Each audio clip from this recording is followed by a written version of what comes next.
Okay, today we're looking at math lesson 20.2, categorize quadrilaterals. Let's review a little bit. Quadrilaterals are four-sided figures. I can identify whether a shape belongs in a group by the number of sides, number of angles, sides that are equal in length, parallel sides, and by some shape names and attributes. Sydney uses computer programming to draw a quadrilateral that has at least one pair of parallel sides. It says draw 3 or more shapes that the computer might make. So go ahead and stop your recording. Draw your 3 shapes and then come back.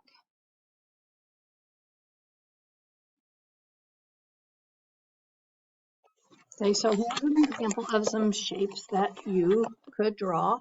A square, a trapezoid, a parallelogram. So go ahead and turn the page to the next one. It says place the quadrilaterals into correct categories. Some shapes may belong to more than one category. So what do we know about quadrilaterals? They're four-sided figures. Okay. So let's go ahead and all of these are four-sided, so we're going to list all those numbers or letters. And we know that those are all quadrilaterals because they have 4 sides and 4 angles. Now, a rhombus, let's review a rhombus. A rhombus has 4 sides, 4 angles, 2 pair of opposite sides of equal length, 4 sides of equal length, so it can have 2 pairs of opposite sides of equal length or 4 sides of equal length, and at least 1 pair of parallel sides or 2 pair of parallel sides. So we can look at these and we can say that A, F, and I are rhombuses. We can say that A, F, H, and I are rhombuses. If it's a quadrilateral that have 4 sides of equal lengths and 2 pair of parallel sides, it is a rhombus. Okay, so go ahead and stop your recording and get that down. Let's go on to parallelograms.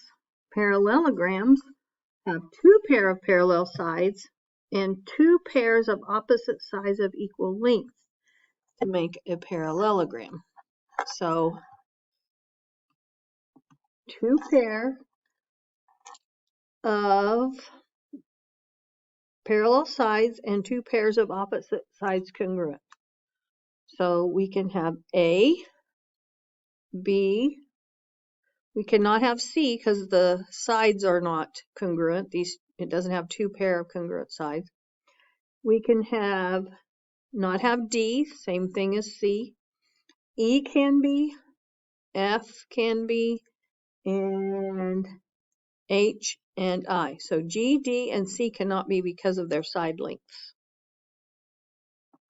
So I think we need to go back up to parallelograms, and it is a quadrilateral that has 2 pair of parallel sides and 2 pairs of opposite sides of equal length. Then let's look at a trapezoid. It is a quadrilateral that has exactly 1 pair of parallel sides. So it can't be A because it has 2 pair of parallel sides. Can't be B, same thing. C and D only have 1 pair of parallel sides. And G. So those 3, C, D, and G. And so it's a quadrilateral that has exactly 1 pair of parallel sides. Then we're going to look at a rectangle. Remember, a rectangle has 4 sides and 4 right angles. Now this might be kind of tricky because when we look at A, we think, well, that's a square. But actually, a square can be a rectangle. So if we look here, we know that A is a rectangle, E is a rectangle, and then I is a rectangle. So rectangles are quadrilaterals with 2 pair of opposite sides that are of equal length and parallel, and it also has 4 right angles. So go ahead and stop your video and get that down. Then we can go on to the next page. where we can describe these shapes and we can circle them. So a square is a parallelogram.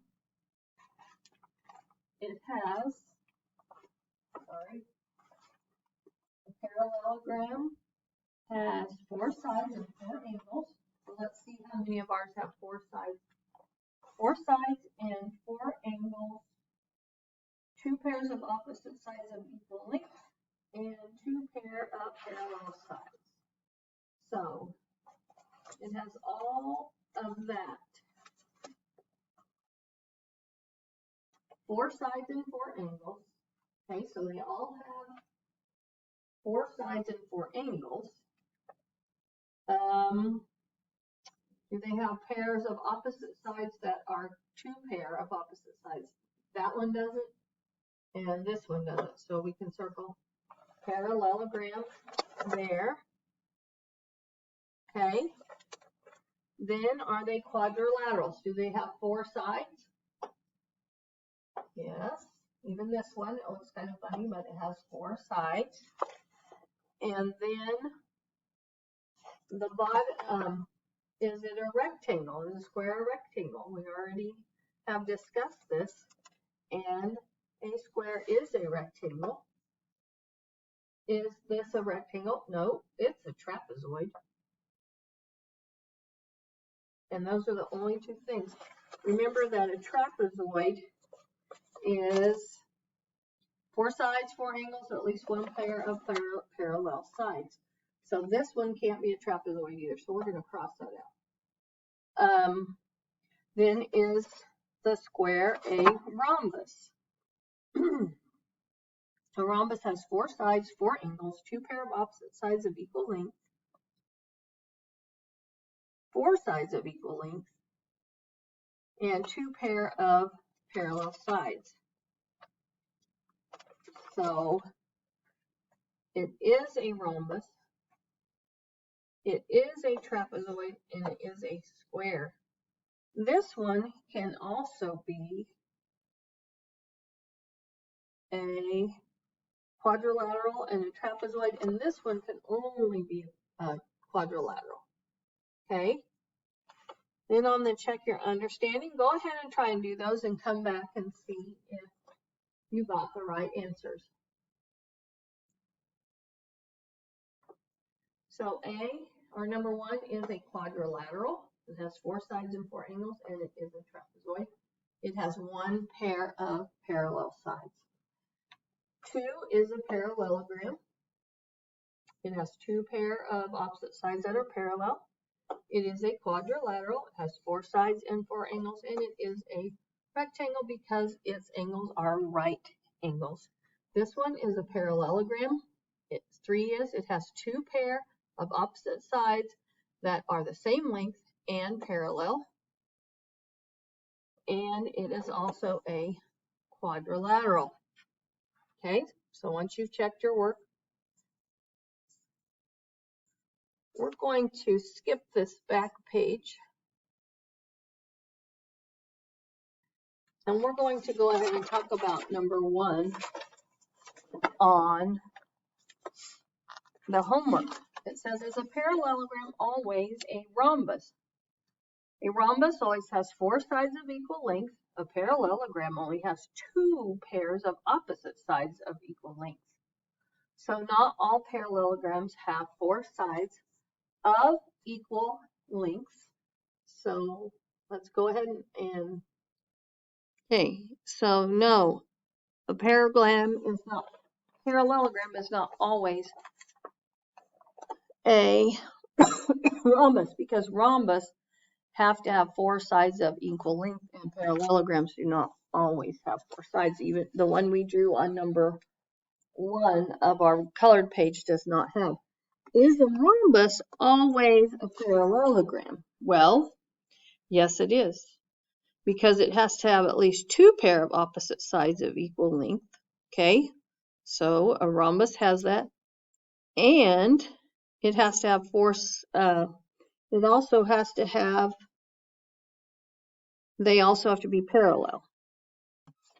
So go ahead and get those down and then continue with your homework.